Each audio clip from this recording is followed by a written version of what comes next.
So I kind of call this the moon problem. It's like if I'm a sales rep and I look at my sales manager, it's kind of like the moon, right? I look at it and it goes full and it waxes and wanes and all that stuff, but I only see the one side. And then I get a sales manager job, and all of a sudden I get to see the back side of the moon, the dark side. I'm like, oh, this is what's going on back here. Welcome back, everybody, to the Revenue Problem Solvers podcast, where we try to crack the code on growing your business by tackling challenges that keep revenue leaders up at night. I'm Carl Ortmans, and on today's episode, we're going to dive into, I think, one of the most fun topics and also misunderstood: sales enablement. Today's podcast is sponsored by the great team at Virtual Causeway. Traditional demand gen is breaking for a lot of teams that we talk to on the Revenue Problem Solvers podcast. Virtual Causeway actually helps you fix that by shifting away from demand generation to demand positioning. Instead of chasing form fills, they can engineer where and how your brand appears when buyers research through AI tools and even peer networks. The result? Fewer cold motions, more high intent conversations, and revenue teams actually spending time with people that want to buy. You can check them out at virtualcauseway.com. Oh, and don't forget to mention the show for a special rate. Now, my guest today is a partner of Stage 2 Capital, Mr. Andrew Quinn. Andrew started his career at Yellow Pages back when earning trust meant knocking on doors and building relationships face to face. From there, he moved into Microsoft during the early internet days, selling Sidewalk platform as the digital world was just beginning to take place. He then joined HubSpot when they were only 60 employees, and as he said, they just needed a trainer. But he didn't inherit a machine. He actually helped to build it. He went on to create and scale HubSpot's learning development organization into a global team of around 40 people, shaping how thousands of reps were developed, coached, and led. He understood that scaling revenue isn't just about hiring more sellers. It's about changing behavior across an organization. And that sales enablement does not mean more onboarding decks and playbooks. It's actually change management. Today, as a partner of Stage 2 Capital, he gets to work with founders and revenue leaders to build systems the right way. His philosophy is very simple, but it's disciplined. Sequence, coordinate, communicate, execute. Most companies just jump straight to the execution because that's where the scaling breaks.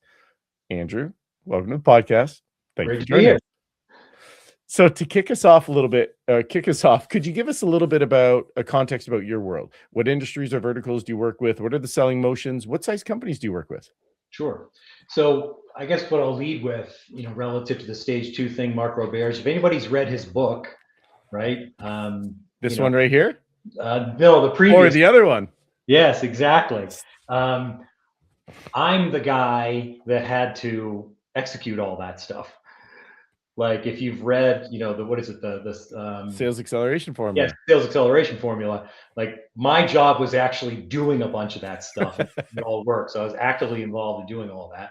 And now what I do after coming off of HubSpot is I tend to work with, I would say, somewhat early stage technology companies that are at the point of having to scale a lot of the revenue enablement type of stuff. Like they're now getting to the point where they've gone beyond trailblazing their sale. They've figured out what that sale is, and now they need to duplicate that behavior with people. So do a lot of work with companies that are at that stage. Do a lot of work with senior leadership. One of the things that I also did at HubSpot was leadership development. We were very, very big in promote from within. So one of the things we had to do is help people acclimate to whatever the new level of responsibility is, because being a sales manager is one thing, being a sales director is a different job. So how do we get them oriented to actually doing that job? Or if I'm a director of marketing, I'm now a VP of marketing. That is a different job. And just doing the director job well doesn't mean that I'm set up to do the VP job well. So I did a lot of work also helping executives. So the main work I do now is in 3 areas. I do a lot of work with enablement practitioners, helping them think through how to actually scale their enablement operations, ways to think about what enablement actually is and how it executes. I do a lot of work in sales value stories, sales methodology, sales process, in advising organizations how to establish what those might be or make a shift from one to another. And then I also do leadership development work, where I work with leaders in these organizations to become more effective in leading the organizations they're responsible for. One of the things that tends to happen is the higher you rise in organizations like this, the lonelier it gets, right? Because, let's say I was a director, I'm promoted to VP, I'm in a fast moving startup. Well, the senior leadership team expects you to be able to do that. Like, they're not really in a position to coach you or teach you how to do that work. The expectation is you're going to be able to do it. So you don't have a lot of people to talk to go, I'm not really sure what to do here, right? Can't talk to my peers, can't really talk to my boss, can't talk to people below me. So I'm just really thinking through it myself. And that's not an ideal spot to be. So I spend a fair amount of time working with organizations on that front too. Amazing. It really is a different shift. And I'm glad that you called it out because when you jump to a manager, congratulations. Most time the conversation sounds, congratulations, I need this output by this date. It's not, here's what makes a great manager. And then you go to director and you're like, this is a new world. Now I've got to lead managers. And then you go into VP and you have to continue to rebuild yourself. It's my belief. You got to have to continue to rebuild your skill set. So I love that you call that out because it is incredibly important. And if you're, as the topic of enablement, if you're listening to this and you're thinking about your own enablement, don't just factor it in as the reps. Make sure you're enabling your leaders. And how are you helping them develop into better leaders? Yeah, and we'll talk about it. One of the things that was under my responsibility in HubSpot was a leadership enablement function as part of our sales enablement organization. Like, what are we doing for sales directors, sales VPs, sales managers, in addition to rep level enablement? It was a full stack approach that we took.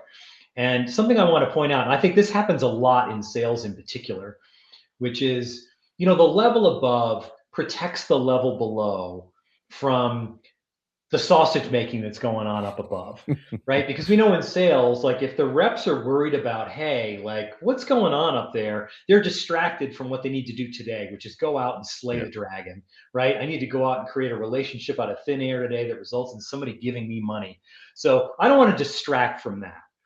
So I kind of call this the moon problem. It's like, if I'm a sales rep and I look at my sales manager, it's kind of like the moon, right? I look at it and it goes full and it waxes and wanes and all that stuff, but I only see the one side. And then I get a sales manager job and all of a sudden I get to see the back side of the moon, the dark side. I'm like, oh, this is what's going on back here, right? Because the rep's like, that looks like a great job. Like, I just basically tell people what to do. They go out and sell stuff and I make a lot of money. And they have no idea what's actually going on back there. And they get the job and they're like, wow, I had no idea that's what this is. And happens again at director level, happens again at VP level.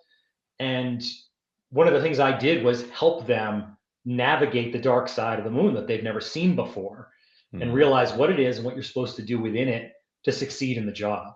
And that's rare. A lot of people don't get that. Yeah, it's very well said. And as we sort of, I'll try to jump it off here because you can see that this conversation is going to go a whole bunch of different ways if you haven't figured out. Because I ask Andrew, just like everybody, what's the most successful revenue initiative you led or an existing challenge that you've either solved or are solving?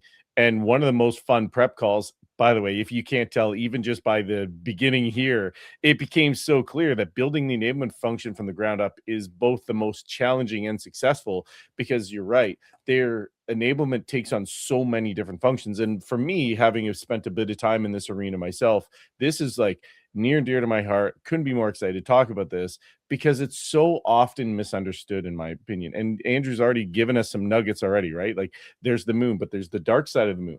And if you haven't seen that other side of it, well, what does that world look like? And then you get into that world, it's, be careful what you wish for because you just might get it. Now you get it and you're like, uh-oh. So as we sort of launch into this, Andrew, you've said to me that sales enablement really becomes change management. And maybe the question to start is like, what are the behaviors most revenue teams are trying to change, and why do they struggle to change it?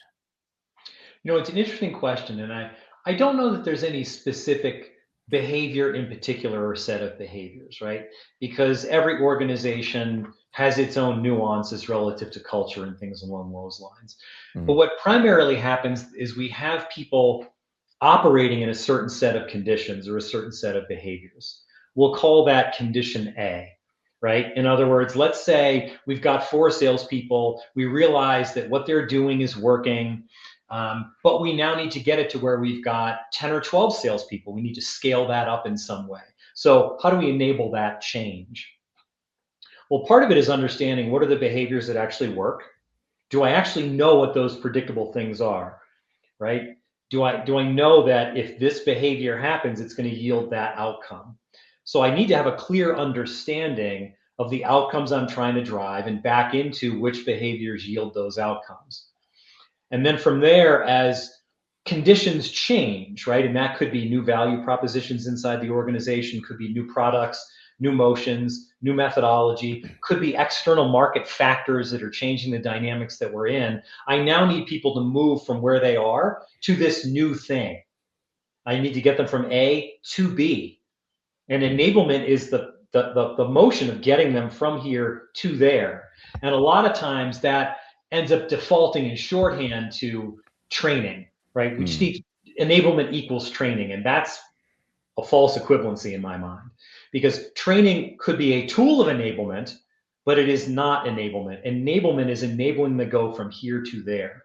And this is where I would make the argument that enablement actually is a business discipline, not a department. And the word itself is problematic, right? Because enablement's hard to define. You could make the argument that the entire company is set up to enable the generation of revenue, right? That's really what it's set up to do, is enable shareholder value, or whatever you want to call it. Well, great, then what are the things we have to do to enable finance to execute what they need to execute? How do we enable sales to execute what they need to execute, marketing, so on and so forth? So if we have an enablement discipline inside the organization, we need different groups that are responsible for moving from here to there. Now, some groups, they don't have a lot of change that occurs. So that can be done by, a general training organization or an HR organization or something along those lines when you're trying to move people. But sales is a unique discipline. So you typically need a group that is focused on, because a lot of things tend to resolve into sales. Like every group in the company touches it in some way. Legal touches it relative to the contracts they're writing. Finance touches it relative to how they run their, quote to cash motion. Marketing touches it. Product touches it. Sales leadership touches it. The customer success organization touches it. Everybody touches it and is trying to shape the way those people behave and operate in the things that they're doing. And how do I get them to move from here to there as those here to theirs occur? Follow me on that? I totally do.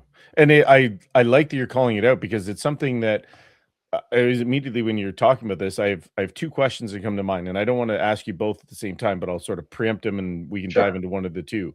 Because there's a question there that lives of, and I think you're right. Sales enablement, the enablement is driven towards sales most regularly because it's probably the function that has the highest turnover. It also has the most skill sets that are required in order for that job to be successor's. I've got to understand the product. I got to have some technical skill sets. I got to be able to negotiate money. I got to be able to talk to all these things. I got to be a little bit of a There's so many functions or facets that go into sales enablement. So there's a gravitational pull of like, okay, your sales enablement. But you've also talked about, which I think is important, is that revenue enablement portion, or just global enablement across the company. Because if you think about a company and you're being recruited, who's the very first touch point you have with somebody? What's HR, or it's a recruiter?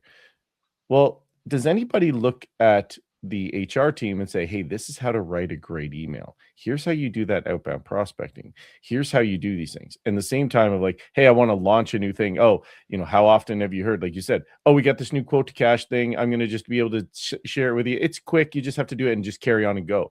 Well, hold on a second. Now it touches multiple different departments. And how do I get it? So I think there's a bunch inside of this one topic, because the question is like, should it be thought of as sales enablement? Should it be thought of as revenue enablement?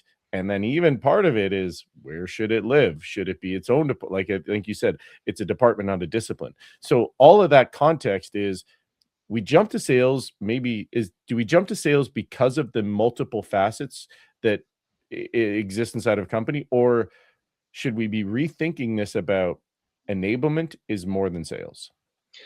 I think it's the latter. And I think, in some ways,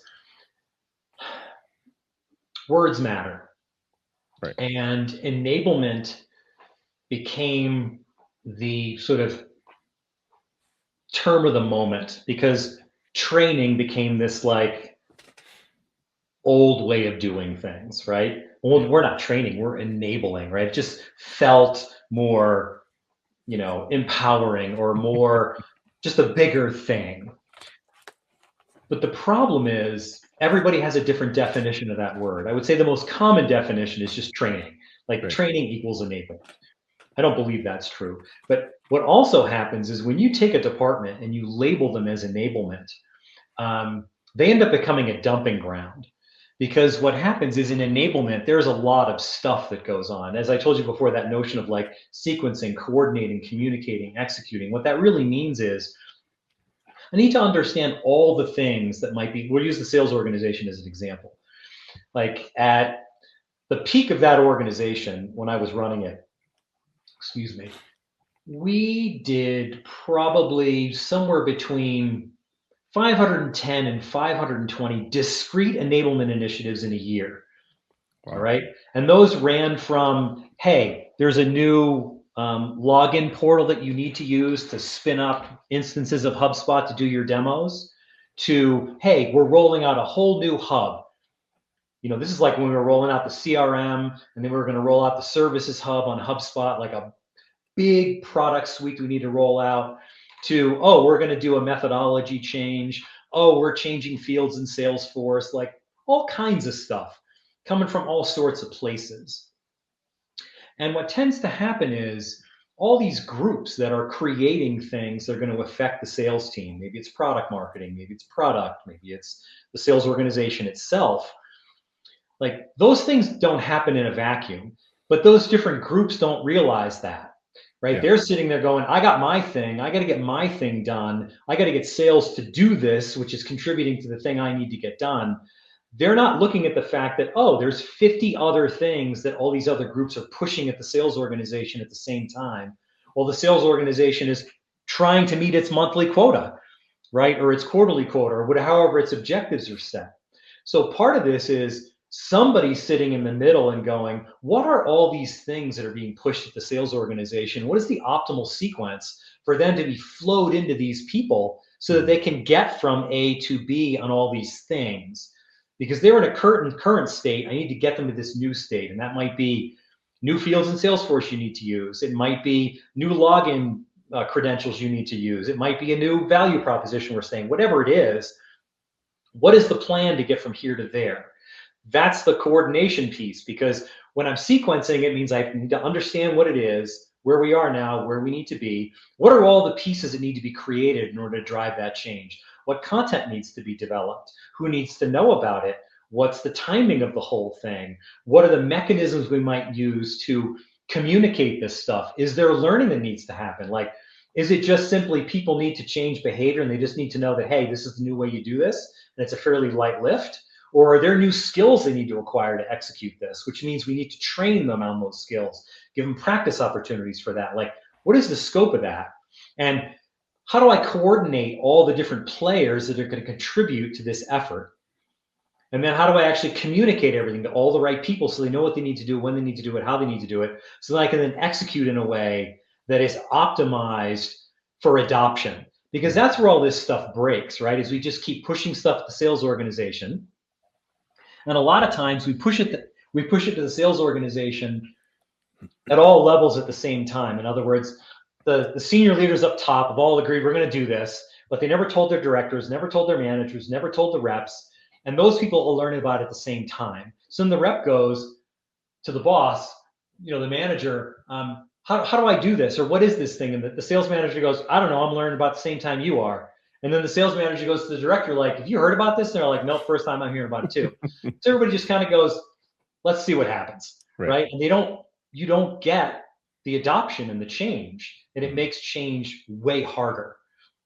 I put a lot into that. So yeah, I agree with you. I've used the analogy, and some people didn't like it, or some people do like it. But I think sales enablement kind of takes on this persona of like the secret service or the bodyguards to the sales team or to any of the teams, because like you said, oh, we have a new change, there's a new login, oh, here's a new demo flow, oh, we have a new quote to cash, oh, there's new fields or a new, and it's like, well, just send it to them and they'll figure it out. Well, the sequencing of that is important. And I like how you said that, is because, well, there's a sequencing of when, hey, remember, they have quotas to hit. So, okay, great. Do we want to give them all of this training and have them distracted? Or do we want to give them little sequences? We want to give them little bits at a time so that it, one, operates into, does this, and maybe there's the sequencing, and maybe this is how you think about it, and I could be wrong, is like, is it an immediate need right now, or is it a passive need? Do we have to make sure that, hey, there's a major change coming to, I'll use maybe this example, we're changing the way HubSpot operates. We're no longer just looking at it from the marketing side. We're also deploying a CRM. That's a major change. So that's something that you're going to have to be totally invested in. Hey, we've got a couple of fields that need to be changed. Maybe that's something a little bit more passive, but the sequencing is important. And so I don't know if that's a good analogy for people to think of, as like that bodyguard of the Secret Service of, hey, look, I'm going to protect them in order for them to be focused, but constantly be giving them information so they're leveling up. Yes, I mean, that's exactly the role we played. It was like a governor on an engine, right? That ensures that it doesn't run too hot or run too fast. And part of that is like, we had to make sure that we understood, well, we set ourselves up, and what this really requires is the CRO, or the highest level sales leader, as well as, I would say, other senior leaders can buy into this. But basically, you need a strong senior sales leader that enforces this charter. And like when I was working for Hunter Madeley, who was our CRO at the time that I was running Enablement at HubSpot, like he was exceptional at that. Like he made it abundantly clear, because he recognized the problem. There was so much growth happening. Things were moving so fast. He's like, I need you to stand in the breach of this. I need your team to be the filter through which all this stuff flows, because I have people coming from all over the place pushing stuff into our sales organization with no flow through. So he set me up that way, and we had an agreement, and he was very much an advocate and would back that up, because the minute I'd start pushing back on people, they'd try to end run me, and he wouldn't allow that. And that's required, right? It needs to be really clear that, nope, that's how this works. And the other thing is, you raised something interesting, which is a lot of people will look at enablement and say, just give it to them, they'll figure it out. I would argue that's wrong, because they're the subject matter experts. They're the ones that know this. I will never know it as well as they do. But I know the sales organization better than they do. I know all the things the sales organization is currently facing. I know the optimal time that you can flow this in to get the highest level of uptake with the least amount of effort. I have the communication vehicles to get into the sales organization. They pay attention to me, and they pay attention to the communication vehicles that we manage. So like if you end run this, you're never going to get it done. Your best option is to run it through this and allow us to be your partner. But let's be clear, you own the content. You own the expertise. We'll help you shape it. We'll work on the packaging of it. We'll work on the different ways in which it might be bundled up, and the way that it might get into an LMS as an example, or if it's going to be a train the trainer that the managers are going to deliver. Like, we'll figure all that out. But we're not also going to become experts in what you know. You're in charge of providing us with everything we need to know, and all those assets that we can then convert into the things that will be used for this effort. But we're not building all that stuff. And it came to the point where, like, and this is going to sound really goofy, but it worked. Like, we were originally called the sales enablement team, right? Which everybody's just like, oh, it's enablement. We're going to enable them, give them all the stuff. Well, I worked really hard, and it was funny. I came up with this mantra of enablement is a business discipline, not a department. And our whole team, I made a mandate: every conversation you have with any person of any significance in leadership where you're working on this stuff, you need to say that phrase, right? And I would actually quiz them on it. I'd have, like, if you're working for me, I'd be like, Carl, we were in a one-on-one, I'd be like, Carl, really quick, what's enablement? And you'd go, it's a discipline, not a department. Like, absolutely. How many people did you tell that to today? Right? And we did it as a campaign, and it worked, because everybody started to realize, oh, this actually is part of the business. It's not just one group. And I took it to the point where I changed the name of the team. We changed it to Sales Productivity and Enablement, which we then shortened to SP&E. So then it was, oh, we have an enablement effort. We need to bring in the SP&E team to help us do that. And what it did is it cleared the fog in the language, because everybody uses enablement to represent the people doing the work, but then also represent the actual initiative itself, to represent the materials that need to be created to do that. Like, it just creates so much fog that no one really knows what's going on in trying to change behavior. Yeah. The labeling matters a lot. Yeah, and it goes back to words matter, right? Like, there's the people that are bringing you something, they're the content. You're, in my opinion, the enablement team becomes the context. How does this translate to the sales team or to the team? What do they need to know specifically? What is it going to do to their day to day? Because you understand much more of their the context of their world, and you take their content, you try to weave it together. And I go back to It's akin Corey. to being like a producer. Yeah. Like a music producer or a movie producer. Like, their job is sort of to make sure things happen, right? And to try to get the best out of everybody and coordinate all these different moving parts to create this end product, right? Yeah. It's very similar to that. Which is a great, yeah, the orchestra, the conductor, you know, you're pulling all the teams together to create beautiful music.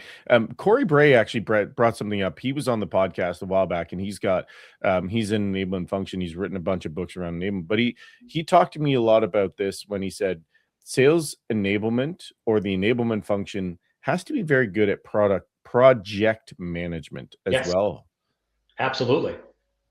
Okay, so how did you think about that project management when somebody said, "Hey, Andrew, we've got a major thing or we've got a little thing"? How did you translate that, and how did you bring that project management skill set? Maybe if that's a good way of asking it. This is deep, and I'll try to stay somewhat high level. But I actually had, like, the way our team worked is we had an intake process.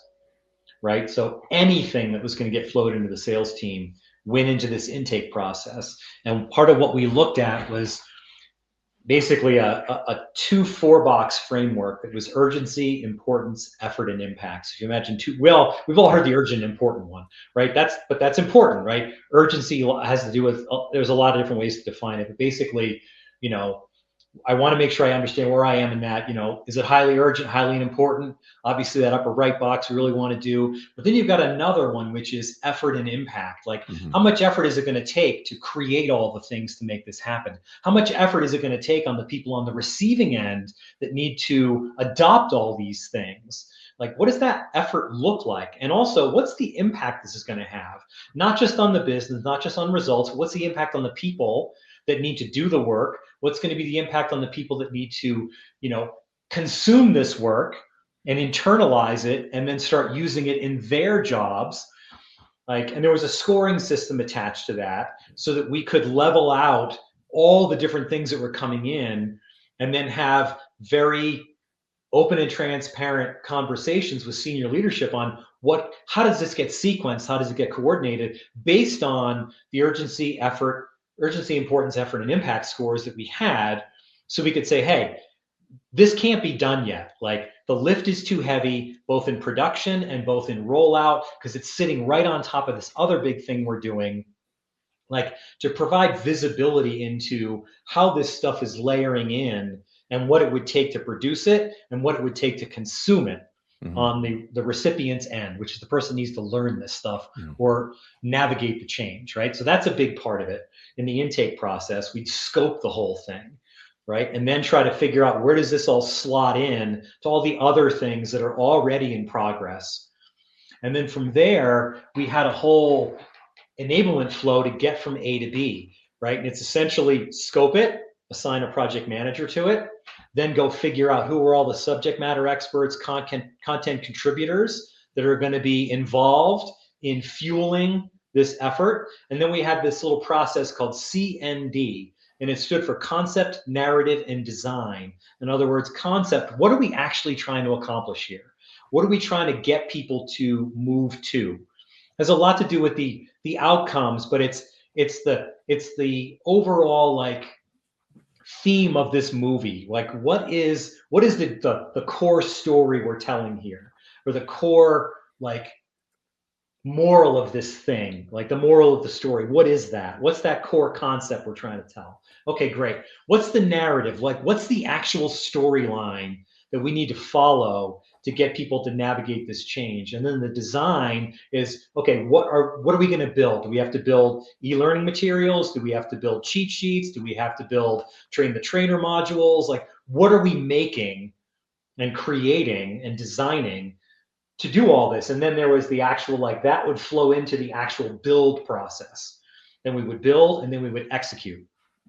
And then in the execution, this is where the communication piece comes in, is like, as we're in that build and execute, there was another model in there, which is the communication to senior leadership. And we had a cascading communication plan. Like I met monthly with all of my key sales leadership stakeholders individually. So in other words, we had like the small biz segment, mid-market, corporate,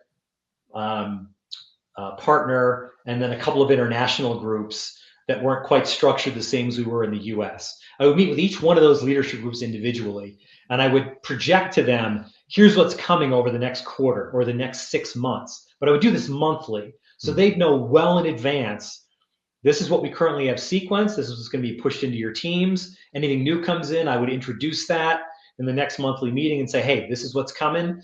Based on priorities, we're backing this thing off. We're bringing this over on top of it. But they were read in well in advance.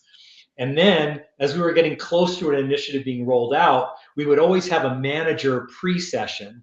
We would make sure the managers and directors knew well in advance what's going to be hitting their reps. And we would make sure they knew, and whatever their role would be. And it could be just promoting it, could be just ensuring your people participate. They may actually have a role in training things. Whatever that was, we made sure they were briefed well in advance. Then we would actually do the rep rollout. But everybody in the stack knew well in advance what was coming. So when the reps got it and they look up and they go, what am I doing? The manager's like, I'm on it. I know exactly what it is. And if the manager's like, you're not sure, the director's like, oh, I've been in this. And they've been seeding it with their leadership all along. So we had a very involved project management process, which is why we were able to do, upwards of like 520 discrete rollouts in a year and have them all work. Okay. As you're listening to this, if you're an enablement or if you're a leader inside of a company and you have sales teams underneath of you, go back, I think it's about 6 or 7 minutes, and listen to everything that Andrew just said, because he just rolled out exactly the playbook for you to build that whole, as he said, content narrative design, that CND, and all the functions and all the things that are required. Like you just basically gave a masterclass in a very few pieces in a very short period of time. And I also like that you make sure that you highlight the connective tissues to the leadership team. Actually, I got to work with Hunter when I was at Salesforce, and he came and he did some trainings with our team, and he was very specific about the sequencing of when things happen, even way back then. So as you're saying, like, here's what it looked like, I could envision Hunter be like, okay, we're going to do it in this order. Okay, great. Oh, by the way, that thing is now a much more priority because it's ahead of schedule. Okay, back something off. And it's that push pull. And I like how you've really framed that, of making sure that you understand what it's aligned to, where's the sequencing of it, and how does it all come fit. And so I really like how you've said now all of this. Now, the next question I would like to maybe pose to you, because as you've built this great function, you've got all this stuff going, and you deploy all this stuff, there's a question that I'd like to ask you that I've experienced, and I don't want to give the answer of my perspective, is like, who resists these enablement the most? Is it reps? Is it leaders? Is it top performers? Is it bottom performers? Who is it inside the company from your experience that it resists any of these enablement functions or these enablement programs? So I'm not going to single out any particular group. I will put it this way. In my opinion, the core sales philosophy that drives pretty much everybody that's in this game is the path of least resistance to the outcome I'm goaled to achieve, right? which you could arguably say is the path of least resistance to a dollar, because sales is the most measured organization typically inside a company. And a lot of that measurement has to do with dollars, right? And if I figured out a path that for me gets me to that outcome as quickly as possible, I'm going to want to stay on that path. And there's an excellent book about this. It's called Switch by the Heath brothers. I don't know if you've read that, but it talks about this human nature. And I've read a lot about habit. There's a lot of great books on habits because salespeople are very habitual. Like they generate a series of habits that are producing a predictable outcome that ideally get me to my number or exceed it. Right. Right. And what I've seen happen in a lot of organizations is I'm on that path. All right, something has changed, right? Either the market conditions have changed, a new product has come out, and you know what? I don't want to leave the path that I'm on, and I'll double down on the path that I'm on to the point that I get into a slump and I'm like, nope, what I did will work again. And I keep doubling down on it, and I keep digging myself deeper and deeper into a hole until I don't have that job anymore. I can't tell you how many times I've seen people do that, resist moving from the path that I'm on. It can be reps, managers, directors, varying levels of performance, but they're in a groove and they do not want to leave the groove, right? And there might be a better groove, but they don't necessarily believe it. And they want to believe that, hey, what I used to do will work again and everything will be great. And it rarely works that way. And it's the people unwilling to get out of the one groove and get into another one and deal with the discomfort for a short window of time to be on an equally productive path or an even better one. Yeah, that's what I've seen in my experience. I like it. And it's that whole going back into being comfortable, you know, you're either, you need to be comfortable being uncomfortable. And, you know, the skill set, because a lot of I do like the analogy of sales teams should be like, you know, professional or sports teams as an example, because you're going to have your highs, you're going to have your lows. But in sports, it's so common to have a coach and be able to go, you know, if I'm working in HubSpot and I can go to, if I go to Andrew and say, hey, Andrew, something's off for me and I can't figure it out. That's as an athlete, I can go to my positional coach using it as sports, and I can go, hey, you know what? I'm not able, I find I'm struggling with this thing. Can you help me? But in the business world, for whatever reason, it seems like sales reps have a hard time being like, hey, you know what? I need some help. Hey, Andrew, you know what? My discovery, I haven't, my conversion rate from discovery to demo has actually dropped, and I can't figure out why. I don't understand the resistance from sales teams or sales reps or even people inside of it in the business world to raise their hand and say, I have troubles and can you help me internally? But what they will do is they'll talk to friends and be like, yeah, you know what? I'm struggling here. Or they'll go and get a mentor who's not as integrated into their company. Sure. Now, there's positives, there's pros and cons to both. How did you, and so maybe I'll ask you, is like, how did you create that experience? And I think I'm sort of pulling this all together, but you created what it sounds like a great environment for people to be able comfortable and go, hey, you know what, Andrew, or hey, you know what, my team is struggling here, or hey, could you help here? How did you create that culture across the team? Yeah, you know what, I'm actually I'm not going to take credit for that. I will credit Mark Roberge. I will credit the early sales leadership team at HubSpot, people like Dan Tyre, Brian Thorne, Heidi Carlson, Catherine Derham, so on and so forth, Pete Caputa. We had established one of the most, I would say, unique sales cultures in my experience, in that it was not internally competitive. Because that's the thing I think that actually creates the phenomenon that you're talking about. We managed to create an environment where everybody on the sales team wanted everybody else to succeed. And even though I might have been the top of the chart, I am very willing to share with somebody else how I got there. Most sales organizations are not like that. A lot of salespeople are like, I'm not sharing my secret sauce with you. And it might not be really, you know, as direct about it, but they're really not going to do that. And when you have that internally competitive environment, that's where reps get really reluctant to raise their hand and say, I don't know what I'm doing. So like I coached literally, I don't know, probably well over 1,000 people over my career at HubSpot who would do exactly that. Exactly that. And part of it was I was their trainer.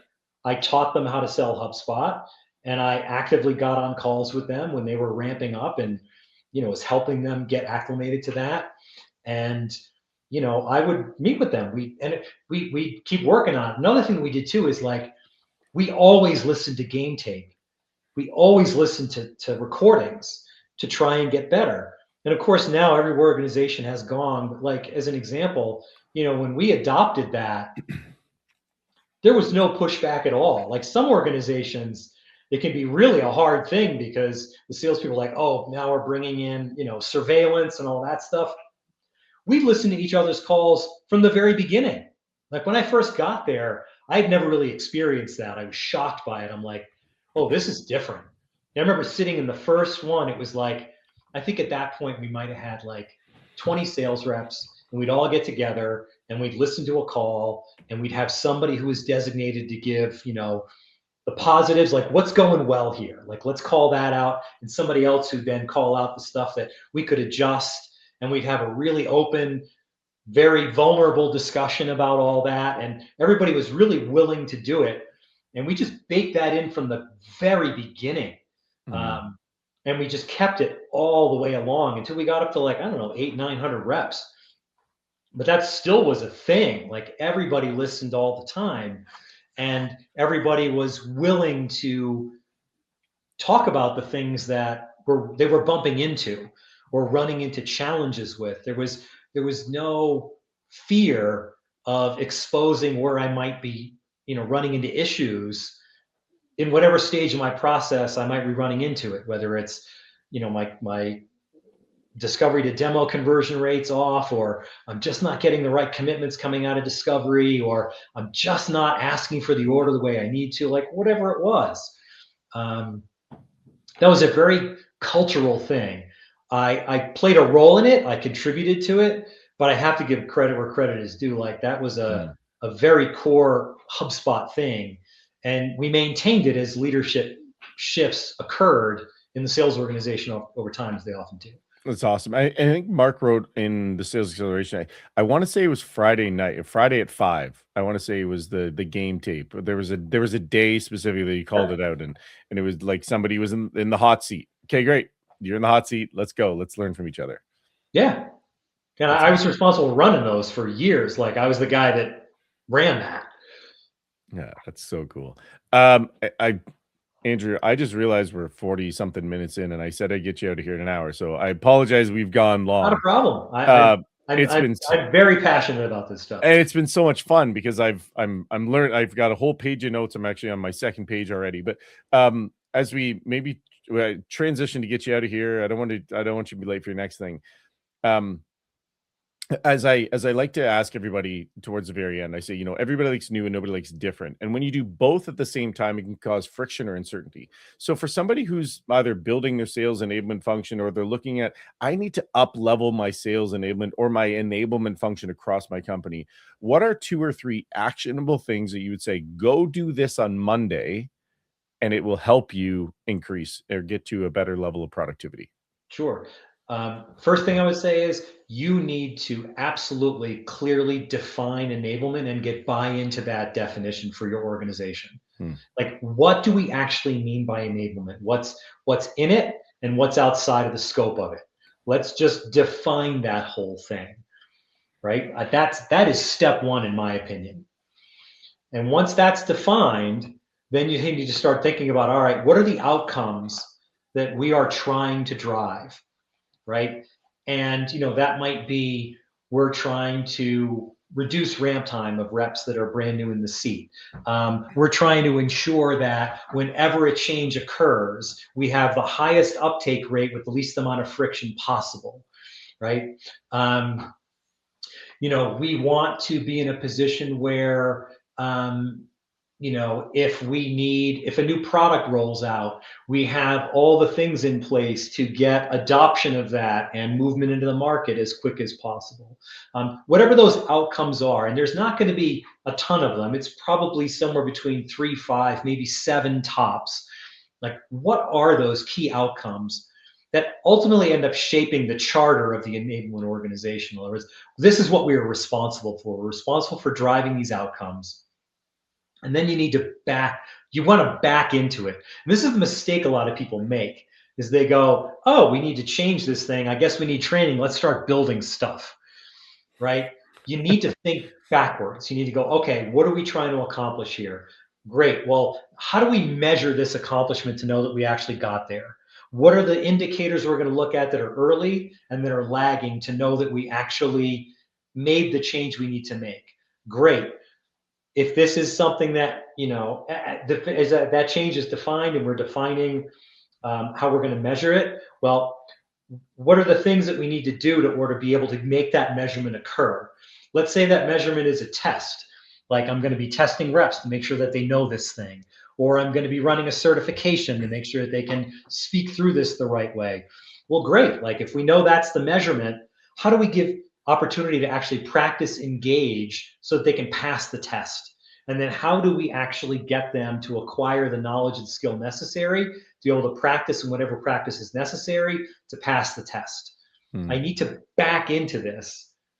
Those are my 3 most important things: is define it, understand what your overarching objectives are, the things you're tasked with accomplishing, and then figure out what are the outcomes from any given initiative we're going to do, and how do I back into that by understanding this is what we want to accomplish, this is how we can measure it, this is how we can set up to ensure we have the right activities so that we can measure. Like, what is that measurement? How do we get people to practice to be able to pass that measurement or execute in a way that passes that measurement? And then we need to give them to be able to do that thing, to be able to make that measurement work so we know that it worked.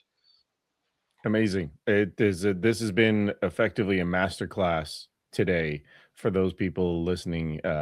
Andrew just gave you all the insights. This was amazing. I had a lot of fun. Glad you found it valuable. Oh, well, if you can't tell, I'm a little bit passionate about this area as well, and I think we could have talked for a lot longer. So I've been trying to calm myself of asking too many questions. But on that, if somebody does say, hey, I'd like to know a little bit more, Andrew, where could people maybe look to connect or follow? What's the best way? LinkedIn's the best spot. Okay. Like most people, LinkedIn is the spot to go, and he shares some amazing stuff too. So if you get a chance. Andrew, we've only had one chance to speak, and it was short. We ran out of time quickly. It's so highly engaging. You have such a passion for it, and it comes across. And I very much have enjoyed the conversation with you. We've never met before, but if I get a chance to meet you in person, it'd be amazing. But I very much have appreciated this. I appreciate your time doing this and, sharing a little bit of the insights, because this is a world that I think, like you said, it's misunderstood. And if we don't get it right, it could either if we get it right, it'll take us down a great path. If we don't get it right, it's going to take you a lot longer to get there. And likewise, it's been a delight, Carl. And I genuinely appreciate you giving voice to this stuff. It's a misunderstood discipline, and it needs voices out there. So I appreciate you doing that. You're too kind, sir. Thank you for doing this. That's going to wrap up another episode of the Revenue Problem Solvers podcast. Obviously, I want to say thank you to Andrew for sharing the incredibly invaluable insights today. There's some strategy you can put into action.